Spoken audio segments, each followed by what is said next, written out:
오늘 함께 보실 말씀은 누가복음 2장 41절에서 52절까지 말씀입니다. 누가복음 2장 41절에서 52절까지 말씀입니다. 제가 대표로 읽도록 하겠습니다. 그의 부모가 해마다 6월절이 되면 예루살렘으로 가더니 예수께서 12살 되었을 때 그들이 이 절기의 관례를 따라 올라갔다가 그 날들을 마치고 돌아갈 때에 아이 예수는 예루살렘에 머무셨더라.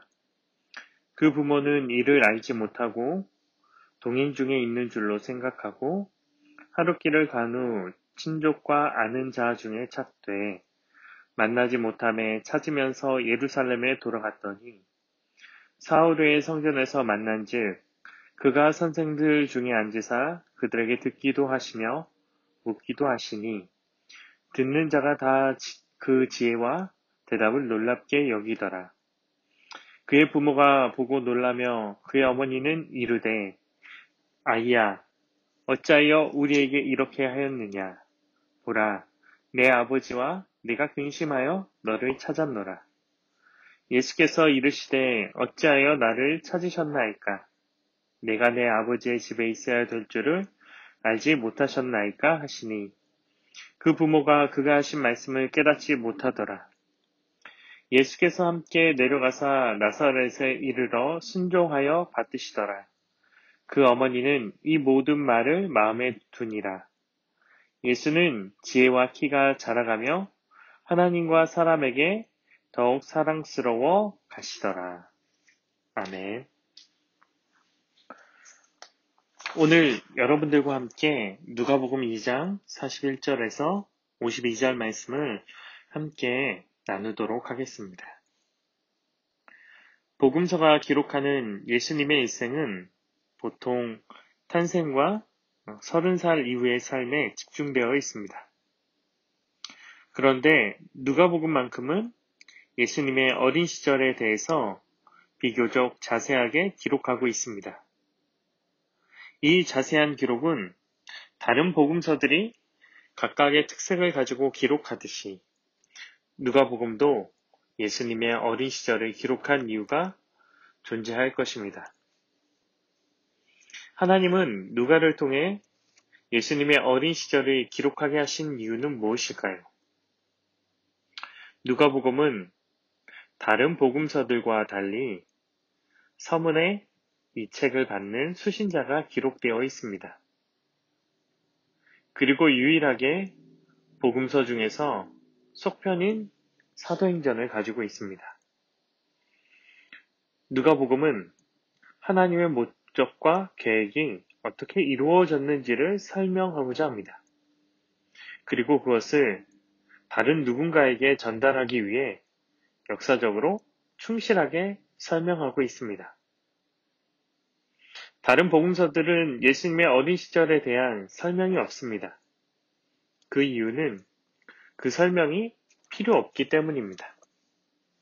하지만 누가는 특별하게 이 내용을 기록하고 있습니다. 그 이유는 예수님의 존재에 대한 연속성, 즉 예수님의 하나님의 아들로 이 땅에 오심을 설명하기 위함입니다. 오늘 이 예수님의 어린 시절과 또한 예수님의 존재에 대해서 다시금 생각해보는 이 시간을 통해서 우리와 우리의 인생에 예수님이 얼마나 특별하고 의미 있는 존재인지를 생각해 볼 수 있는 시간이 될 수 있길 간절히 바랍니다. 사람은 누구나 어린 시절이 있습니다. 우리도 어린 시절이 있었고, 그리고 그 어린 시절을 통해 우리는 성장이라는 것을 합니다. 육체적으로, 그리고 인격적으로 성숙이라는 것을 누구나 합니다. 그렇다면 오늘 본문 속 예수님에 대해서 우리는 무엇을 발견할 수 있을까요? 첫 번째, 예수님이 다른 아이들과 동일했다는 것입니다. 다른 아이들과 동일했다는 것은 오늘 본문에도 나와 있는 내용처럼 예수님이 자라고 성장하고 있었다는 것입니다. 물론 그 성장이 육체적인 것에만 한정되어져 있지만 예수님은 다른 사람들과 동일하게 성장하고 있었다는 것입니다. 오늘 본문에서 보면 44절에 예수님과 예수님의 부모가 따로 떨어지는 것을 볼 수 있습니다. 당시에는 무리와 함께 이동하였습니다. 6월절은 유대인들이 지키는 3대 절기였고 많은 사람들이 다른 절기를 지키지 못했지만 6월절만큼은 잘 지키기 위해 예루살렘으로 향했습니다. 그래서 많은 사람들이 예루살렘으로 함께 이동하였습니다. 그래서 소규모의 가족 단위로 움직이는 것이 아닌 동네 사람들과 많은 사람들이, 친척들이 함께 모여 집단을 이루어 이동하였습니다.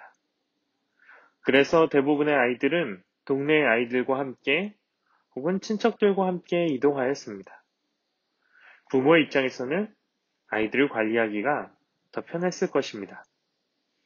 아마도 예수님의 부모도 예수님을 하루 동안 찾지 않은 것은 예수님이 그 또래 아이들과 동일했다는 것을 알 수 있습니다.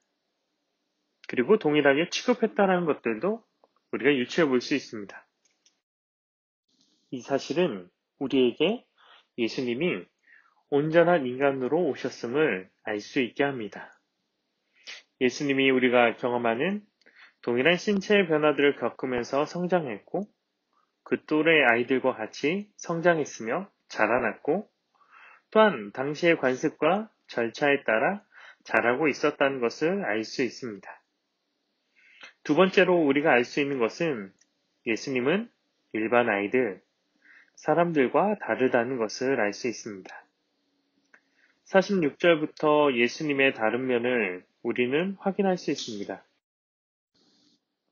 회당에서 선생님들을 가르치고 답변하기도 했고 모습에 회당에 있는 사람들은 47절에서 예수님의 지혜를 놀랍게 여기는 모습을 볼 수 있습니다.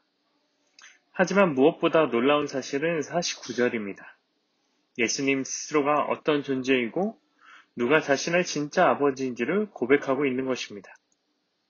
많은 사람들은 이 본문에서 성장하고 있는 자라나는 예수님에 대해 집중합니다.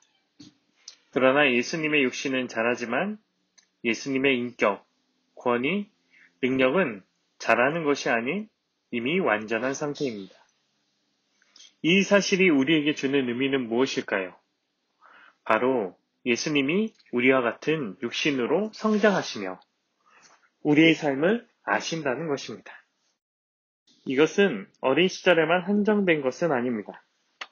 성육하신 예수님은 우리가 느끼는 삶의 고난과 어려움을 공감할 수 있는 분이시고 우리의 아픔을 공감할 수 있다는 것입니다. 그리고 더불어 우리의 삶의 문제와 아픔들을 해결하신다는 것입니다. 우리의 인생에 우리의 삶을 공감해 주시는 분, 그리고 그 문제를 해결해 주시는 분이 있다는 사실은 우리에게 큰 위로가 됩니다. 우리의 고통을 그냥 아는 척하거나 혹은 멀리서 지켜보는 분이 아니라 우리와 같이 성장했고 우리와 같이 고통을 느끼고 아파하며 그리고 무엇보다 우리의 삶에 깊이 다가오시는 예수님이 우리에게 있다는 것은 우리에게 놀라운 은혜입니다. 또한 그 예수님이 우리와 공감하시는 것뿐만이 아니라 우리의 아픔과 고통을 해결할 수 있다는 분이라는 사실은 우리에게 큰 위로이자 의미입니다. 이 큰 의미와 은혜가 오늘 하루 우리의 삶에서 이해해주지 않는 다른 것을 의지하는 것이 아닌 예수님을 의지하며 위로를 받을 수 있는 우리 모두가 될 수 있기를 기도합니다. 이 시간 우리 기도하겠습니다. 하나님 아버지 감사합니다. 이른 새벽 우리가 세상의 다른 소리에 기울인 것이 아닌 하나님의 말씀과 하나님의 뜻 가운데 귀 기울일 수 있도록 인도해주시니 감사드립니다. 하나님, 이 시간 우리가 원하는 것은 이 세상의 다른 것들을 의지한 자가 되는 것이 아닌 오직 예수 그리스도를 의지할 수 있는 자가 될 수 있도록 인도해 주세요.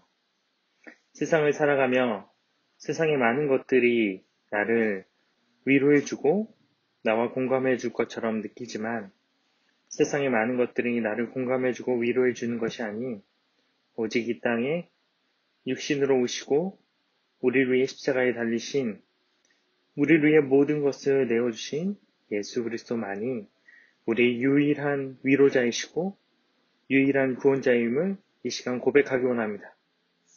그 고백이 오늘 우리의 삶 가운데 하나님의 뜻과 하나님만 향한 열정으로 나타날 수 있도록 인도해 주시옵소서.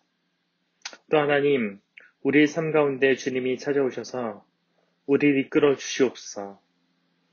오늘날 같이 힘들고 어려운 이 시대 가운데 하나님 우리가 좌절하고 절망에 빠지고 무너진 자가 되는 것이 아닌 하나님 당신을 바라보고 주님의 뜻을 알기에 주님의 말씀으로 굳건히 설 수 있는 우리가 될 수 있도록 주께서 인도하여 주옵소서. 이 시간 그런 은혜 우리에게 오늘 하루 허락하실 줄 믿사오며 예수님의 이름으로 기도합니다. 아멘. 우리 이 시간 다 같이 주기도문 하시도록 하겠습니다. 하늘에 계신 우리 아버지여, 이름이 거룩히 여김을 받으시오며 나라에 임하옵시며 뜻이 하늘에서 이룬 것 같이 땅에서도 이루어지이다. 오늘날 우리에게 일용할 양식을 주옵시고 우리가 우리에게 죄 지은 자를 사하여 준 것 같이 우리의 죄를 사하여 주옵시고 우리를 시험에 들게 하지 마옵시고 다만 악에서 구하옵소서. 대개의 나라와 권세와 영광이 아버지께 영원히 있사옵나이다. 아멘. 우리 이 시간 각자 개인의 기도 제목 가지고 계속 기도하도록 하겠습니다.